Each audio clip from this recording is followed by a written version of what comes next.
The 12th Doctor teams up with a scandalous opera singer to save the world. Find out how it goes in today's episode of the Classic Comics Podcast.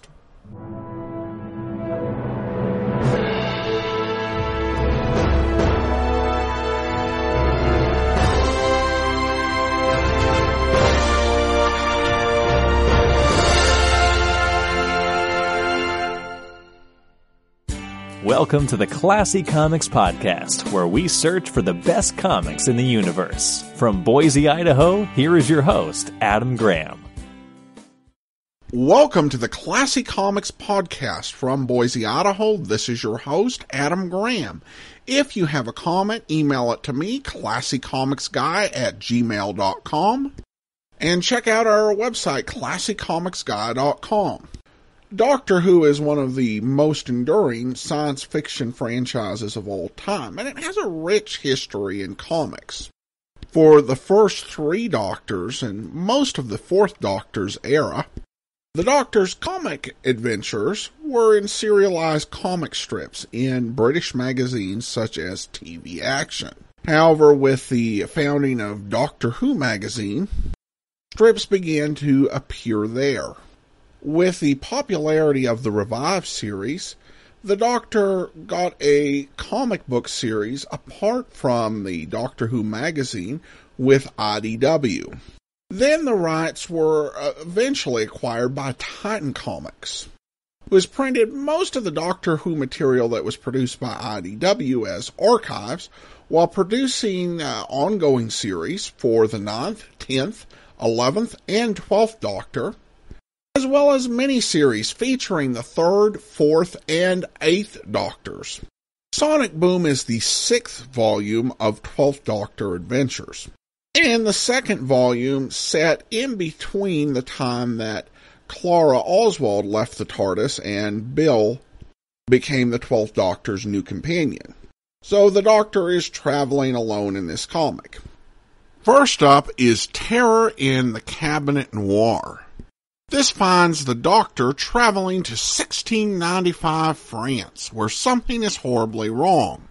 Cardinal Richelieu continues to dominate the city. However, Cardinal Richelieu was supposed to have died in 1642. Richelieu has teamed up with the Darkness in order to prolong his life and power, and is really ready to plunge the world into darkness in order to satisfy his goals.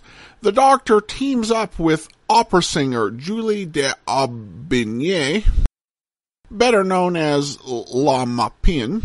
I'll go with Julie for short, just because I'm pretty sure I'm butchering the French last name. Okay, so what did I like about this story? Well, the art is pretty. It's clear that writer Robbie Morrison really wanted a sort of gothic feel for the tale, and the art really serves that pretty well. I also like that we got to see the 12th Doctor sword fighting. That's fun, particularly as he challenged Julie, who was a noted swordswoman of the time. So what didn't I like about this story? There are three big problems. First is that Julie is not really likable. In one early scene, she responds to someone criticizing her singing by kicking that particular gentleman in the groin. There are a few cases where that could be justifiable behavior. That is not one of them. And in terms of her overall behavior, she was just written as a very self-centered, hedonistic, and self-destructive person. Now, of course, you're dealing with a real-life person, so as a comic book writer, you can't really get rid of the rough edges. But the real problem that comes in here is that she is pretty much the main character of the story. She becomes almost a bit of a Mary Sue and really dominates the narrative. So you have a not very likable character dominating the narrative. And that leads to the final problem, is that this plot seems very familiar. In so many ways, it seems recycled from other Doctor Who stories and comics and audio and television. The Darkness, that's an original name for the villain. And the visual representation they use with this sort of black-colored energy is very familiar.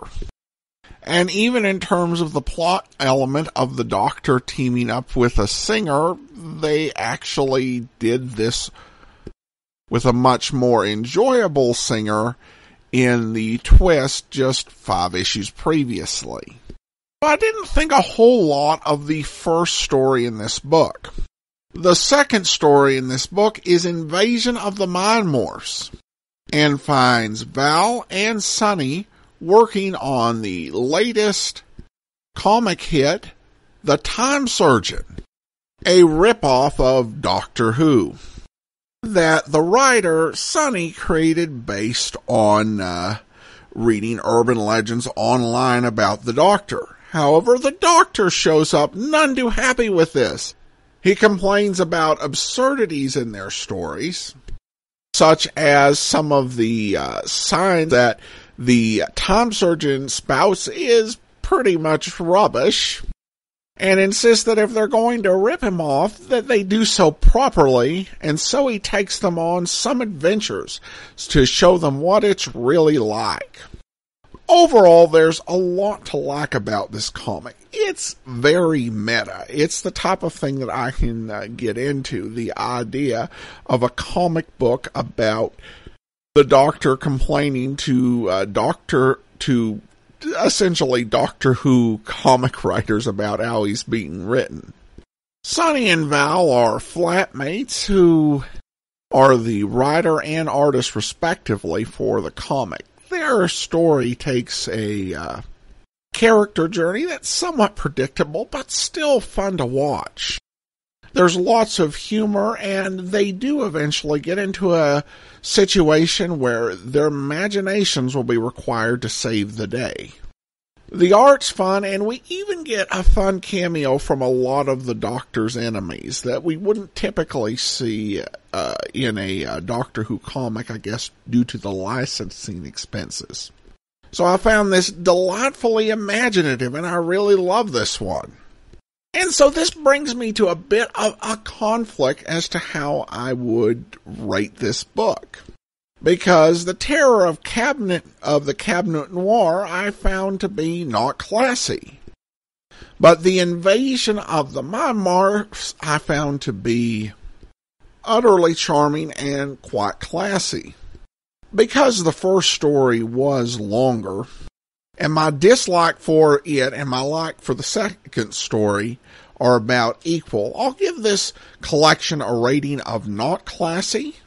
And if you're just interested in reading that second story, you can go to Comixology or to Amazon and search the Kindle store and just get issues 14 and 15 of the 12th Doctor comics a year 2. Well, that's all for now. If you do have a comment, send it to me at classycomicsguy@gmail.com. From Boise, Idaho, this is your host, Adam Graham, signing off.